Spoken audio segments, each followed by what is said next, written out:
Good evening. You're watching the main news on HKIBC. I'm Chloe Feng. Here's a look at tonight's top stories. National Security Police arrest 10 people linked to the 612 Humanitarian Fund. MTR profits take a 12% hit in the first 6 months of the year. And at least 36 people are dead after wildfires ravage through the Hawaiian island of Maui. National Security Police have arrested 10 people on suspicion of colluding with foreign forces. All of them are linked to the 612 Humanitarian Relief Fund, including activist Bobo Yip. Janice Low reports.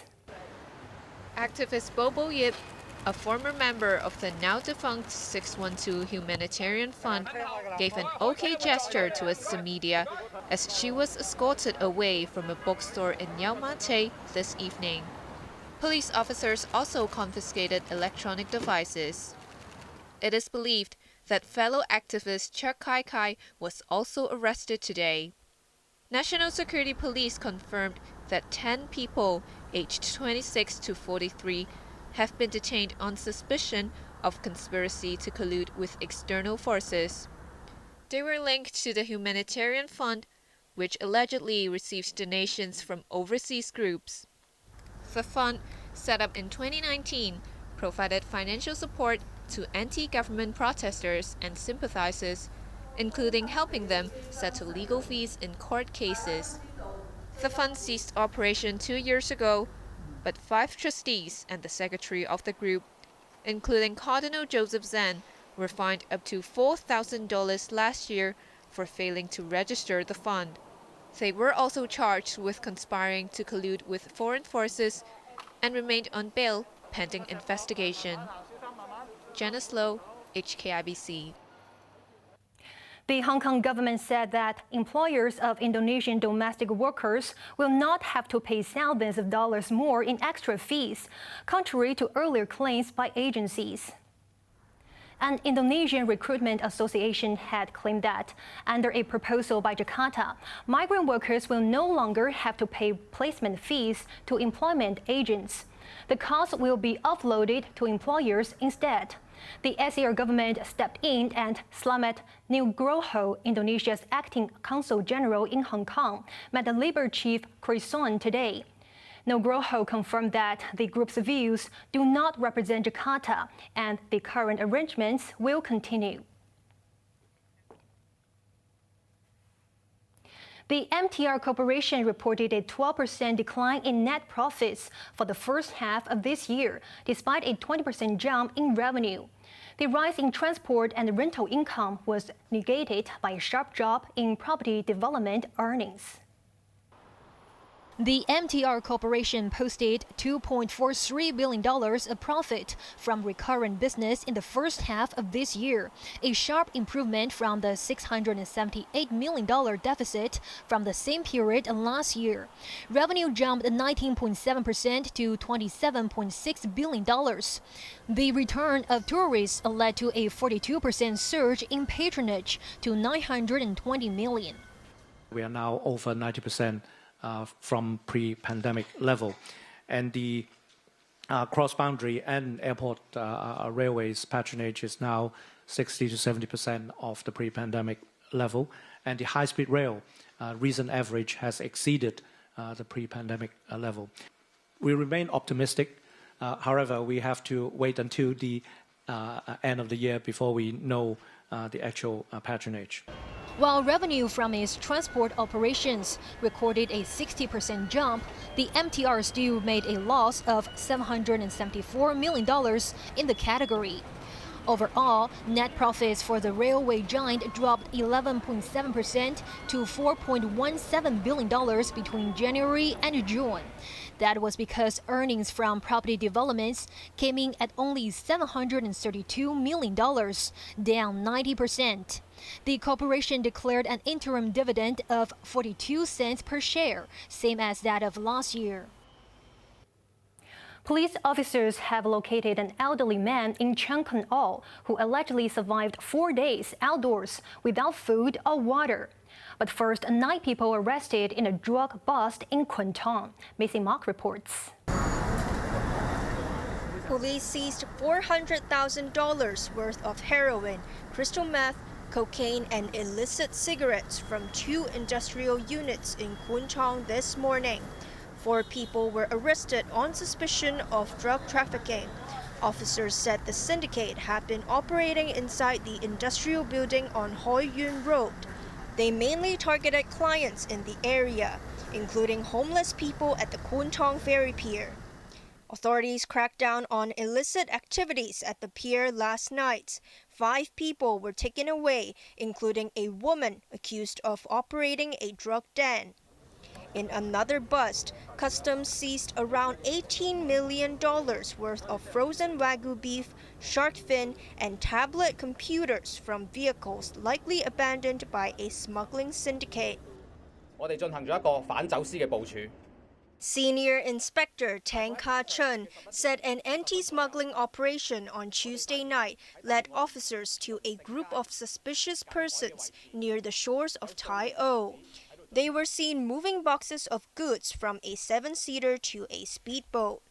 When officers approached them, they jumped onto the boats and fled to mainland waters, leaving behind the contraband.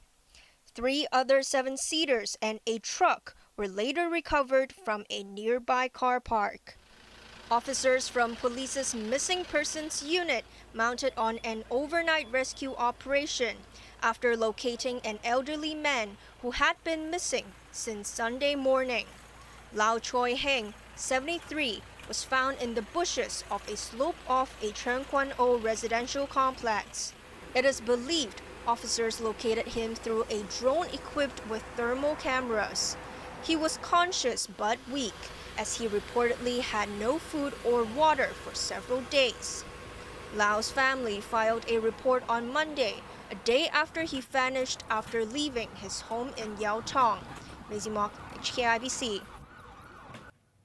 Turning overseas, at least 36 people have died in the U.S. state of Hawaii after wildfires engulfed parts of the island of Maui. Thousands of residents and tourists were forced to evacuate. Sachin Kadvi reports. The city of Lahaina on Maui Island was hard hit by wildfires. Even populated areas were not spared, as most of them were reduced to ashes. Desperate residents fled in their boats or even swam into the ocean as the blaze ravaged through homes and businesses. From the air, the resort city resembled a war zone with everything wiped out and flattened. The utter devastation has claimed 36 lives so far and forced thousands to evacuate their homes. Authorities have now declared a state of emergency. As firefighters continue to battle the blaze, a search and rescue operation is underway to look for those unaccounted for.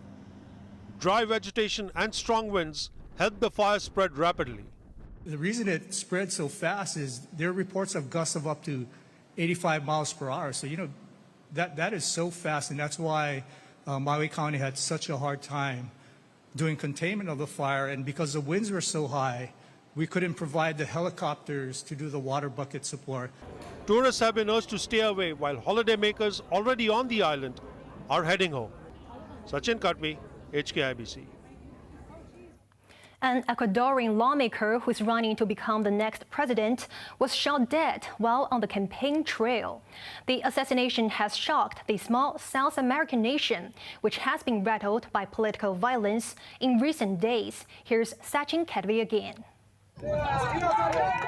Fernando Villavicencio was being escorted to his car after a campaign rally north of the capital, Quito. When gunshots rang out, prompting everyone to duck for cover. Villavicencio was shot multiple times in the head, and his car was riddled with bullet holes. One police officer on the scene was also injured in the shooting. Supporters of the presidential candidate panicked as chaotic scenes ensued.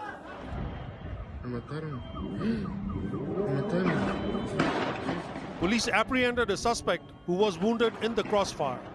He succumbed to his injuries before he could receive treatment at hospital. 9 others, including 2 policemen, were injured. Authorities have detained 6 people in connection to the assassination. A member of the National Assembly, 59-year-old Villavicencio, campaigned on an anti-corruption agenda. He said Ecuador had become a narco state and vowed to clean up what he called the political mafia, a so-called nexus between politicians and drug traffickers. President Guillermo Lasso said he was outraged and shocked by the killing. But calls for Lasso's resignation had been growing in recent months as living costs soared, while an ongoing turf war between rival criminal factions led to instability. Queridas ecuatorianas y ecuatorianos.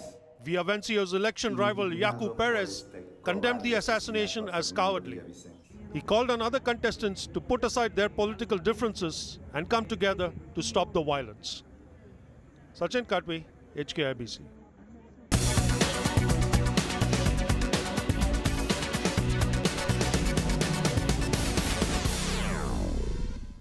Fragile Sino-U.S. relations could take a turn for the worse after Washington announced plans to limit U.S. investment in Chinese high-tech industries.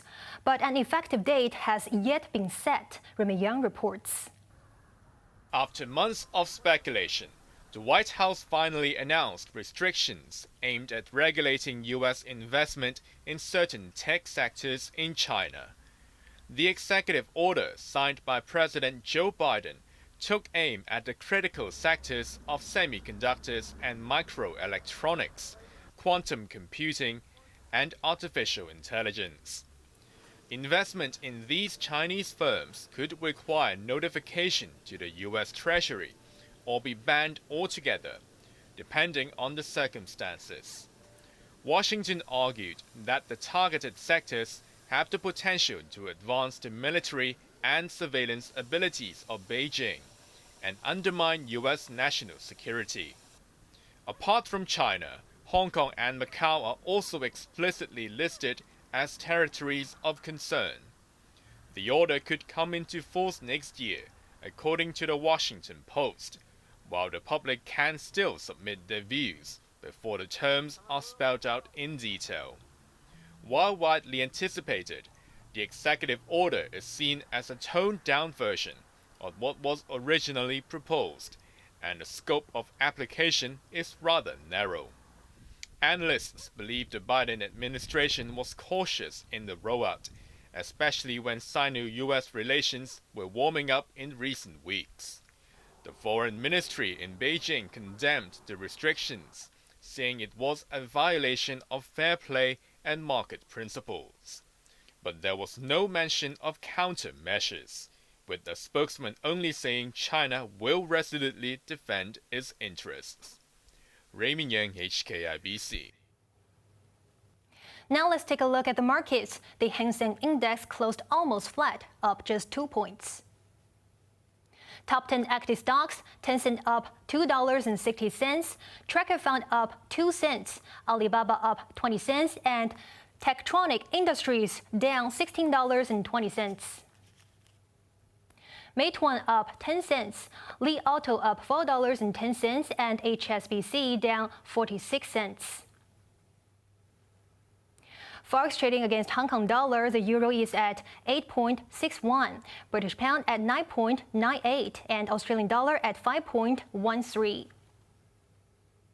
Moving on to the UK market, the London FTSE is currently up 4 points.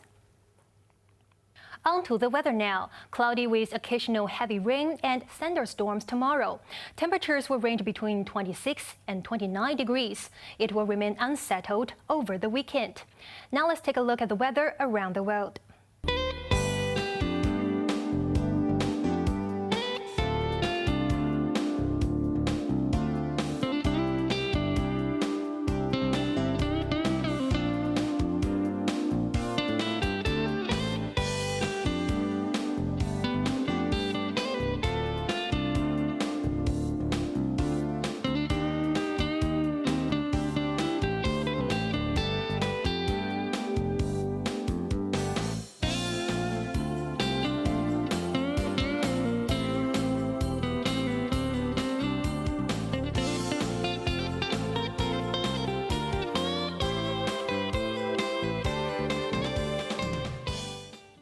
And that is our main news for Thursday night. Join us for more news at 11. I'm Chloe Feng. Thank you for watching. Good night.